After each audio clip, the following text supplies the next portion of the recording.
Hello everybody, welcome to the NASCAR Live Chat with Hamm. Today we're going to talk about the Texas Motor Speedway AAA Texas 500, which was run on yesterday, November the 3rd, 2019. Hope everybody had a great day, great weekend, and now it's Monday. We're ready to get the week started, and we're going to talk about some NASCAR. If you don't know me, my name is David Hamm, 25-year NASCAR Engine Builder, recently retired, I guess about 6 months ago. Owner of Hamscapes Landscaping Equipment and Repair and Restorations Company. Radio personality on WAME 92.9 and 550 AM. And also recently I have a podcast, and I just started putting these NASCAR chats on my podcast. So you can find that if you do a Google search, Hamm the Engine Man, and look for the podcast, Spotify and Anchor and all that good stuff. So check it out right there. So we're going to roll right into the Texas Motor Speedway race, the AAA Texas 500. Hope you like the backdrop here because it's a beautiful fall day, a little bit cloudy, about 65 degrees, perfect temperature.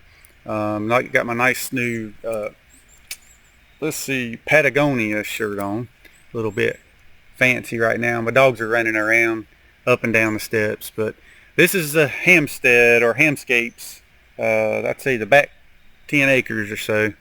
Alright, so the finishing order was, we had 5 Fords and 2 Chevrolets and 3 Toyotas. Of course, we know Kevin Harvick won the race. Eric Almirola was second. Daniel Suarez was third, so that was 3 Stewart-Haas race cars in the top 3. Then we had Joey Logano, another Ford.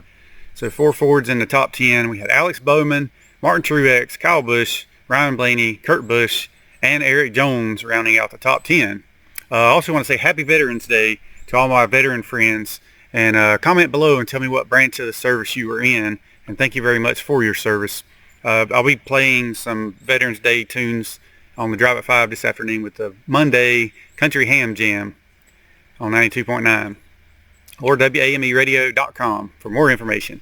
So the lap by lap was, lap 1, Kevin Harvick was on the pole and ended up winning the race from the pole, which is very good, very impressive. I knew that Ford was going to be a big, I knew that Ford was going to do very well at Texas Motor Speedway, and I actually said that on the radio last Thursday when they asked my prediction who was going to win. I said I thought Kevin Harvick was going to win the race, and I said that he's the closer, and he's won the past 2 there, so I knew that he had the best shot, the best odds. All right, so by lap 9, Chase Elliott hit the wall. The car has a lot of damage, and he goes down pit road, and as you know, he pretty much has to win. Well, he has to win next week at ISM before he even has a chance to move on. So first I'm going to do this finishing order, then I'm going to do the lap by lap, talk about some NASCAR news, and I'm going to do my cold beer, warm beer, and then I'm going to do some ISM Raceway track facts. All right, so then by lap 16, Elliott was already 6 laps down. So he was pretty damaged. Lap 27, Stewart-Haas Racing is still running 1, 2, and 3. By lap 49, Clint Bowyer takes the lead. 54, there's a big wreck between Keselowski and Stenhouse. It looked like Keselowski got loose in this one spot, and then Stenhouse come along, got loose in the same spot, and then just creamed the wall, and then right into the back of Keselowski. So that was not good for either one of those Fords. So it started out looking bad for Ford, but it ended up good, as we know. So Keselowski basically spun, he smashed the wall, and then Stenhouse got into him. So lap 81, caution came out. Denny Hamlin slides and hits the grass. He finished the race 28th and 6 laps down. So that was good for the Ford fans and bad for the Toyota fans. I think he's won enough for this year. Once again, the caution ends on lap 84. The battle is back and forth between Harvick and teammate Bowyer with 1 lap to go. So Kevin Harvick ended up winning stage 1. So after stage 1, it was back to green. Ryan Blaney wins the race off pit road, gaining 7 spots, and Kevin Harvick lost a spot. But Alex Bowman, by lap 96, did not pit and now has the lead. So Jimmy Johnson led by lap 99. So you saw those Hendricks cars coming up there. So it's been 92 races since Jimmy Johnson last won. He only has led 10 races this year, less than 100 laps total. All right, by lap 139, Eric Almirola is now the leader. I was listening to the race on the radio yesterday. which I actually enjoy listening to the race. Sometimes I'll put the race on the radio and have it on TV, and then I enjoy that even better. So with the announcers and all, but they were I can't remember the lady's name because I really haven't been listening much to the racing on the radio this year. But she was struggling saying Almirola. She kept saying Amarillo and Almirola and all kinds of stuff. But all right, so lap 139, Eric Almirola is the new leader. I know it is a hard name. I guess it's like Matt DiBenedetto. You know, it's a tough one. You got to get used to it. But yeah, she was saying it all wrong. Okay, so 165, Eric Almirola wins stage 2. So back to the green. To start stage 3, Daniel Suarez is leading the race. Lap 186, caution, Jimmie Johnson hits the wall. I was wondering how long he was going to stay up there. So under the caution, Kevin Harvick draws a penalty for equipment over the wall, and he restarts from the rear. If anybody knows what that equipment was, let me know right here in the comments, because I'm curious about that, and curious to know if anybody else knows. All right. Sorry, it's got a little bit of a breeze blowing out here once in a while, but man, it is so nice. I'm loving this fall because I tell you what, it was a hot, hot summer. You would not see me sitting out here right here with the sun kind of shining on me this summer, as humid as it was down here. Lap 186, okay, under caution, Kevin Harvick draws a penalty for equipment over the wall. Said that lap 200 and Jimmie Johnson is done for the day as he fails to meet the minimum speed. Lap 225 and Kevin Harvick is now back in the top 10 after restarting from the rear. To come back from the rear and win the race, very impressive. All right, lap 256, Harvick takes the lead from Eric Almirola. And something I thought was kind of funny was you saw that Kyle Busch was up there pushing the 10 car. Anybody else see that and think that was kind of funny? So the checker flag and Kevin Harvick wins. This is his 3rd year winning the fall race at Texas Motor Speedway. This ties Kevin ties with Tony Stewart at 49 Cup races in his career, and that is 14th in all-time wins for those tying him and Tony Stewart. So you know, you got to figure Kevin Harvick's got, you know, at least a few more years in him, probably at least 2 years, I'd say. So he's going to pass that Tony Stewart's. Man, no telling. He might jump. Maybe he'll jump all the way up to around 8th or so on all-time wins. What do y'all think? All right, so the point standings right now as it sits, we've got Martin Truex with the lead. We got Kevin Harvick right there too, with both of those have a win. Then we got Kyle Busch. We got Joey Logano. All right, so then on the bubble, I guess you could say, we'll see how it goes after this next weekend, but we got Denny Hamlin in 5th, Ryan Blaney in 6th, Kyle Larson in 7th, and Chase Elliott in 8th place. And it looks like Chase Elliott's all the way down to 78 points out. So I would say he's definitely going to be bumped out after this coming weekend. And chances are, I don't know, Larson and Blaney probably. I hate to say it, another Ford going to be bumped out. But I don't know, it just looks to me like the top 4. This is going to be a tough one. I mean, we got Martin Truex, Kevin Harvick, Kyle Busch, and Joey Logano. How about we just say, Danny Hamlin's been tough though. He just had a bad race, but I would really like to see him get bumped out. So let's just say we'll keep the points the way they are right now. You know what? I'm going to say let's put Ryan Blaney up there in Kyle Busch's place. So then we'll have 3 Fords and 1 Toyota going into Homestead. Wouldn't that be something? Oh, gosh. All right, so another NASCAR news. We got some congratulations to Stewart Haas for their 1-2-3 finish, and Kevin Harvick, Eric Almirola, and Daniel Suarez. Kevin Harvick led 119 laps of the 334. And I'm going to tell y'all something that's really exciting, and I think it might happen whenever we're going to be moving the radio station over to big clock tower building right there in Statesville. And they're talking about maybe giving me my own backdrop to do my NASCAR show. How cool would that be? In our nice new to us studio, and I'll have my own place with my own NASCAR backdrop. I mean, this isn't NASCAR backdrop. It's just something different that I thought I would show y'all around my place. So I like to go down here. I like to go down this hill. You can see Macy. Well, I don't know if you can see Macy down. She's way down the hill right now. But I like to go down there and go down to the creek. Really cool down there. I love it. One of my favorite places to go to. Here, I'll just give you a quick tour. I'll do a little quick look around. Now I'm blocking the camera.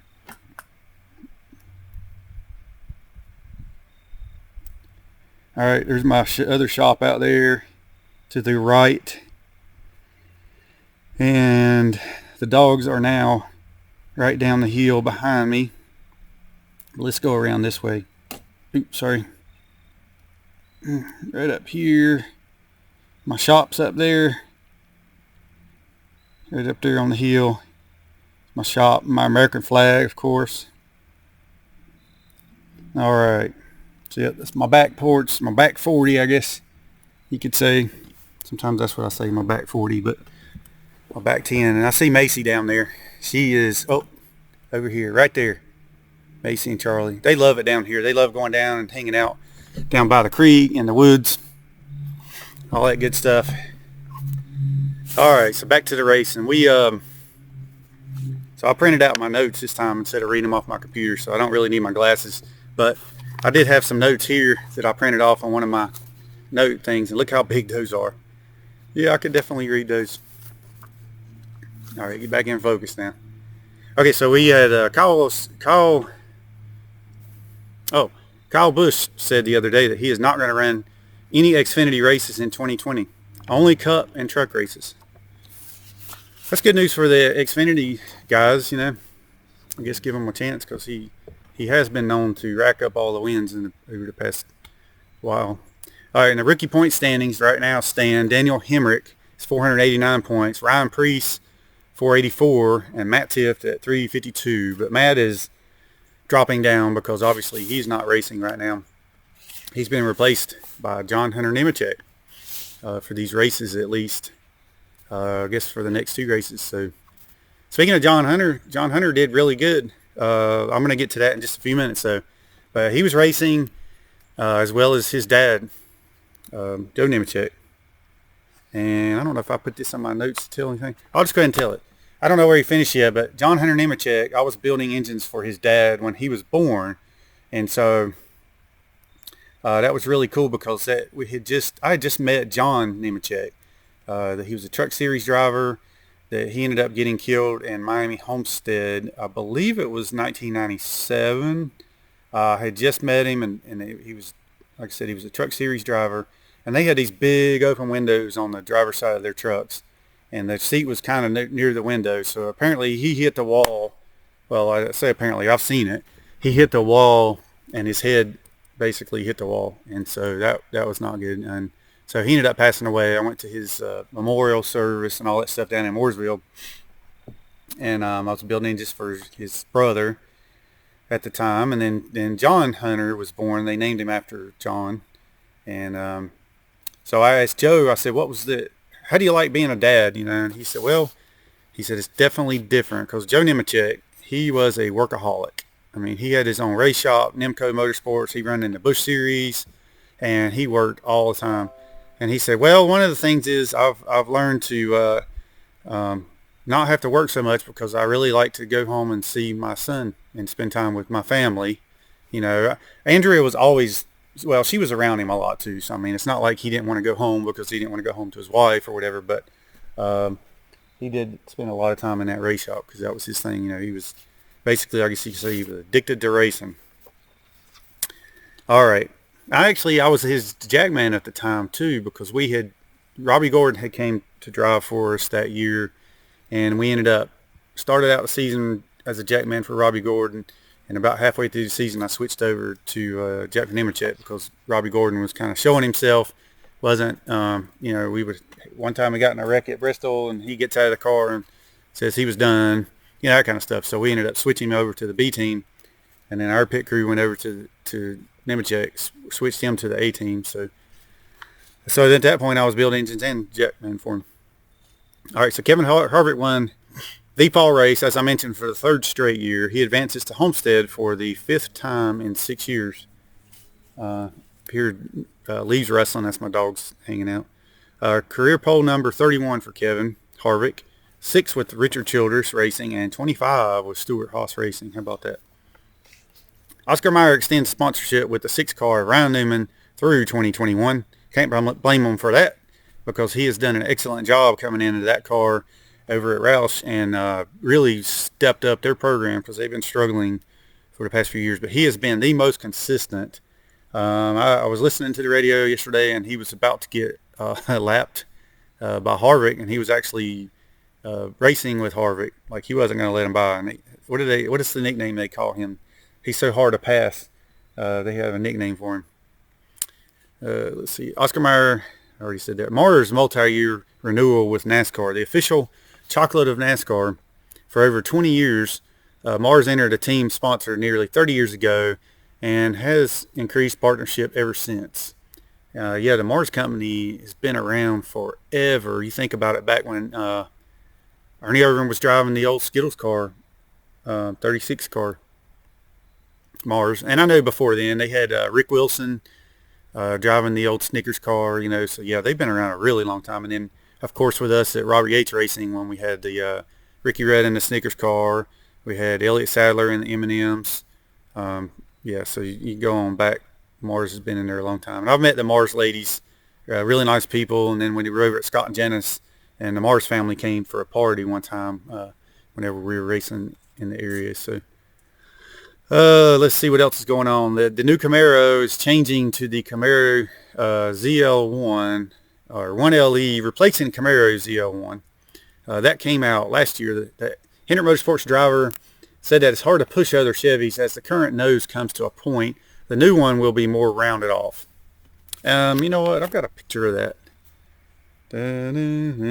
Oh, I should have brought my harmonica. I've actually learned to play.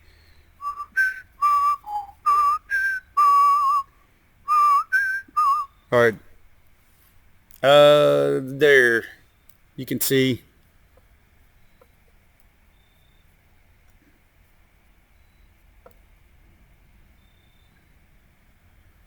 All right. So the new Camaro, a Hendrick Motorsports driver said that it's hard to push other Chevys as the current nose comes to a point. All right, so you could see the new one is more rounded off, so whatever. It looks to me like there's a little bit more of a ledge there too. So to me, that put a little more downforce on the front, make it easier for them to turn. So you got to wonder if they're just kind of trying to help Chevrolet out a little bit. All right, the Camaro ZL1 1LE, lighter wheels and dampers, thinner rear glass, fixed rear back seat, sheds more than 50 pounds than the standard ZL1 coupe, and is powered by a 650 horsepower supercharged LT4 engine. You think they're trying to catch up with the Mustang? I think so. All right, Chevy engineers optimized aerodynamic performance by employing an array of tools, including computational fluid dynamics simulation and reduced and full-scale wind tunnel testing. All right, if you want to know any more about Chevrolets, go look up Chevrolet. The Go Fast Racing has signed a technical alliance with Stewart-Haas Racing in the 2020 season. How about that? It'd be Go Fast and Stewart-Haas Racing with a technical alliance. I think what that does too is it gives Stewart-Haas a little bit more R&D type things. Because here's the deal. If they're going to limit some of the wind tunnel testing, what do you think teams are going to do? They're going to form alliances, and they're going to send other teams to go use some of their wind tunnel testing too. Good job, Stewart-Haas. As well as testing at tracks and things like that. Chevy engineers optimized. I'm sorry. I'm going backwards on my list. So these notes aren't quite written. They're a little bit smaller, and I don't have my glasses on. I guess I could put them on. Maybe that would help. Okay. See if that helps me any. Wow. Okay, GFR will be provided with chassis data and technical support from SHR. Kind of what I was just saying. All right, Go Fast Racing ruled out hiring Cole Custer to drive the 32 Ford in the 2020 NASCAR Cup Series season, despite a technical alliance with Stewart-Haas Racing, and they're not really hip. So Ryan Blaney and J.J. Yeley were held out for the first 15 minutes of the first practice for being late out of the garage for qualifying at Martinsville last weekend. Hamlin planned surgery during the off season to have a torn labrum and his left shoulder repaired. Recovery time is 10 weeks. I've been through all that. I've been through shoulder surgeries on both of my shoulders after my Jackman days. Pretty rough stuff there. The worst part is not the surgery. The worst part is the recovery and going through going through all the physical therapy and stuff where they have to, when I got done, I was like this for a month, and then I had to relearn to raise my arm. I could not do this. There was no way. So I had to walk my fingers up a wall, walk them up this way, all this stuff.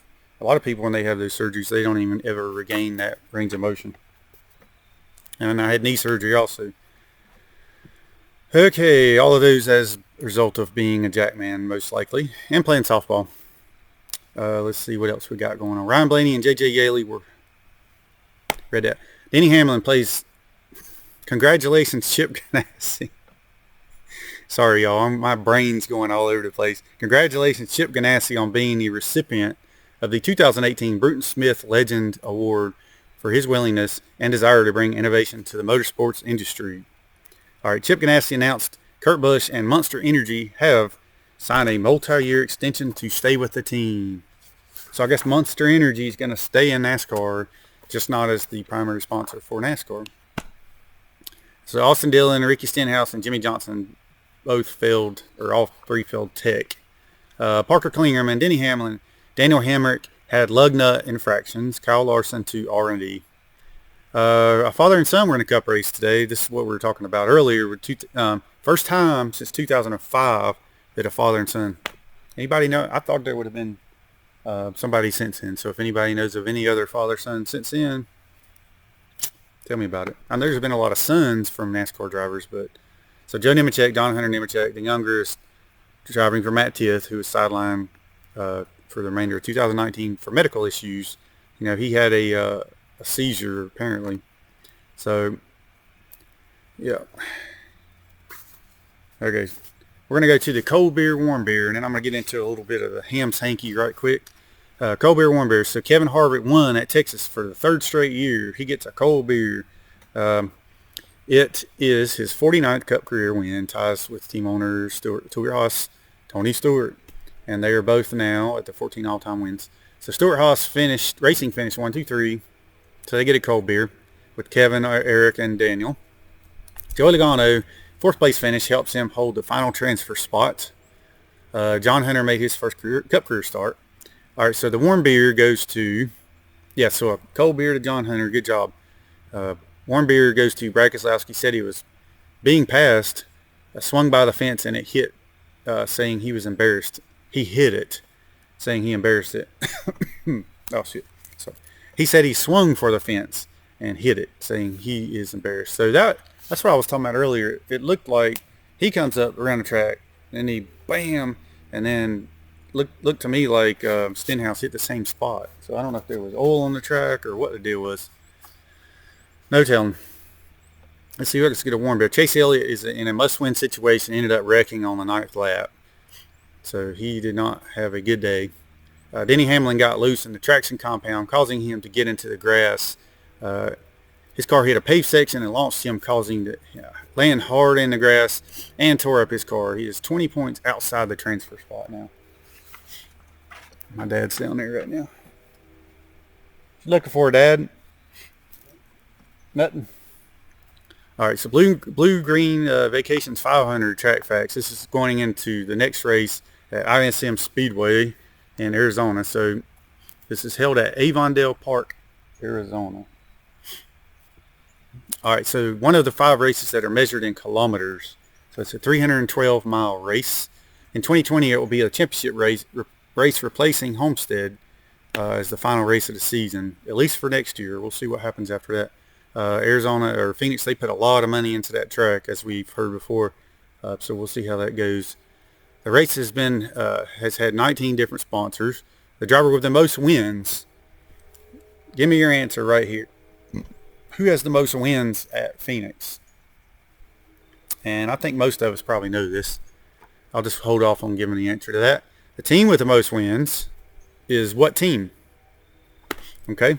The manufacturer with the most wins is what manufacturer? Those are the only 3 questions. So the first winner, it was in 1998, it was Alan Kulwicki. And the latest winner was Kyle Busch. Dun-dun-dun. If I had my harmonica, I would play it.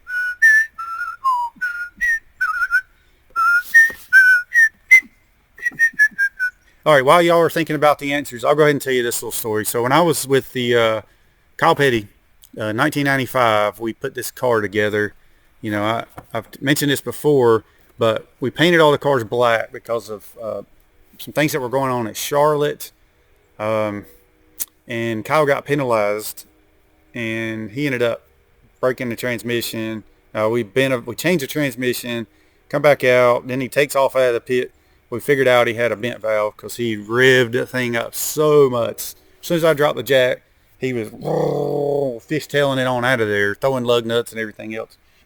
And then NASCAR's like, come back in. You're speeding on pit road. So he comes in, official standing in front of him, this right here, drops us in. Kyle takes off again. So it was like, come back in. It was crazy. It was one of those times when Kyle was not happy. So, but you know, at Felix Sabatis, he was being the good guy that he is, team owner and all that kind of stuff. He stood by his driver and he said, you know what? If that was Dale Earnhardt, they wouldn't have made him come back in. He wouldn't be penalized. So he said, we're going to paint the car black for the rest of the year. So we painted the car black. It was really a good looking car. I got some pictures around here somewhere, but they were selling the little model cars of it.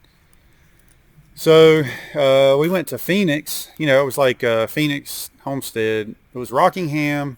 This is the last final races of the season. I think it was like Charlotte, Rockingham, Phoenix, and Atlanta.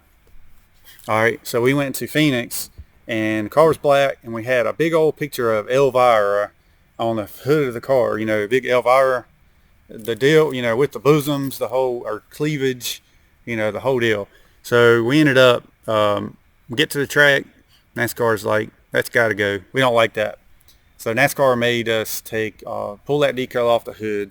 I'm sure Beer Man might have a little bit different version of this story. He's probably he hears things or gets things from a different angle, because I was mostly in the car, the pits, whatever, and he was kind of on the marketing side and pit wall banners, dealing with Coors Light and all that good stuff.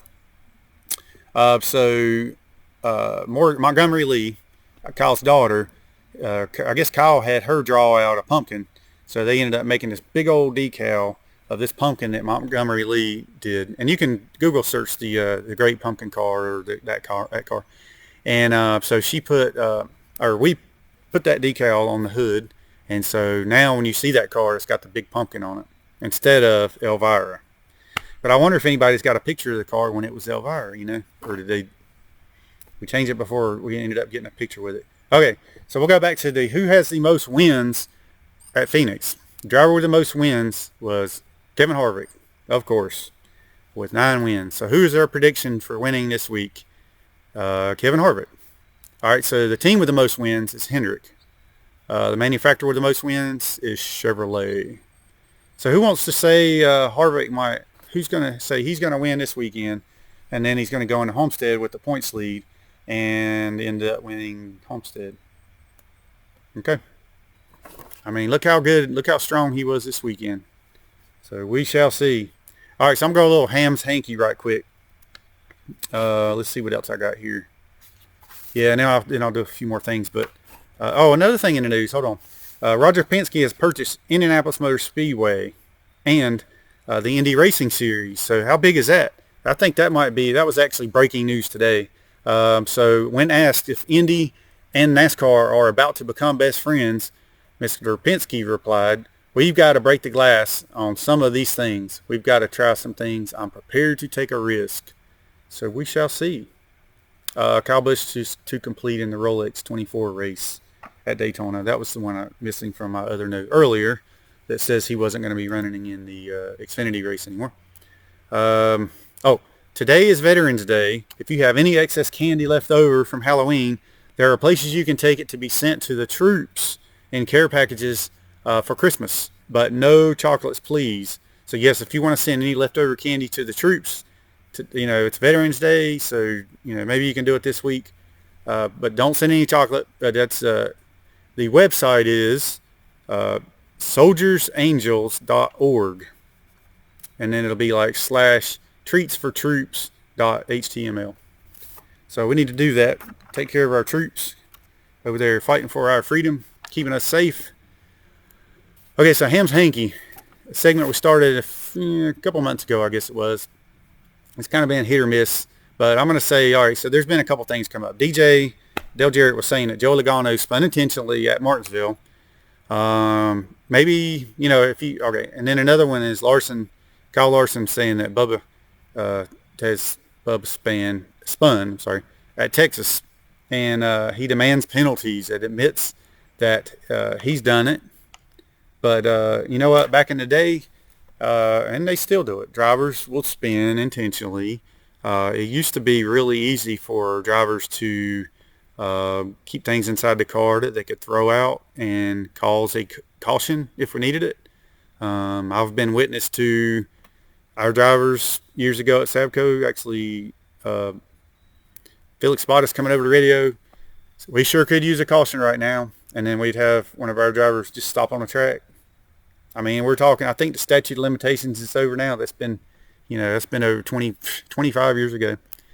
But, we used to actually have roll bar padding. You'd wrap it up with some chrome tape. And if we needed a caution, the driver could just had it right there handy. You just chunk it out the window so that the sun shines on it. It looks like a piece of metal or piece of steel, whatever, aluminum. And then NASCAR's like, caution, since you can't have debris on the track, that kind of stuff. So it's been going on forever. So my deal is, if the caution works out good for you, you're happy about it. If it works out bad for you, you're not happy about it. But the difference is now we have this playoff situation where it's, this close every race. And, because they've evened up the field. So I guess some of the drivers aren't happy about it. But, hey, that's racing. Sometimes it goes your way. Sometimes it don't. You could wreck one day and not wreck the next race. You could wreck and that takes you out of the chase. Or you could have a flat tire. A lot of it's just your luck, your time. So, anyway, all I'm going to say about it is suck it up, Buttercup. Gas on. It's actually kind of a slick strategy. I don't think that Logano's didn't look to me like he did it on purpose. It looked like his tire went down, his left rear tire. And, if you mash on the gas at all and you got one tire that's flat, it's going to want to go, just like that. But I don't think, at Martinsville, if he's about to go, all right, here's the other side of that. The tire come apart. There's tire rubber going everywhere. If you're coming around that corner close to, depending on what track you're at, obviously, Texas, let's say, and you're 180 mile an hour and you hit a piece of tire, it's not going to be good for anybody. You take out one car, it's going to take out the rest. So it's okay to throw a caution if a tire comes apart. If the driver spins, maybe it's because he don't feel like NASCAR's paying enough attention to him and he needs to get their attention. So that's my take on it. All right, if you like this video, make sure you hit that like, hit that subscribe. Stay tuned every Monday night at 7:30 for during the NASCAR season. Off season, I'm going to do a bunch of other stuff too. But if you want to check this out on a podcast, it'll be uploaded within the next couple of days. You can listen to it while you're driving down the street on Spotify or on Anchor.fm. But if you just do a plain Google search, you can find it. Hamm the Engine Man. All right. So look up Hamm the Engine Man, and you can find it on. Let me make sure it's right. Yeah. Hamm the Engine Man. All right. And also, I've got some T-shirts out. I've got one that says Hamm the Engine Man, and it's got a pretty cool picture of an engine with some flames and pistons and stuff here. So Hamm the Engine Man, and I also got one for my David Hamm Precision and Performance. So I'll put those linked right up here or right up here. And we'll talk to you all later. Have a good evening. And whenever this premieres, I'll be on here with you watching it too. So thanks everybody for tuning in, and we will see you next time. Good night.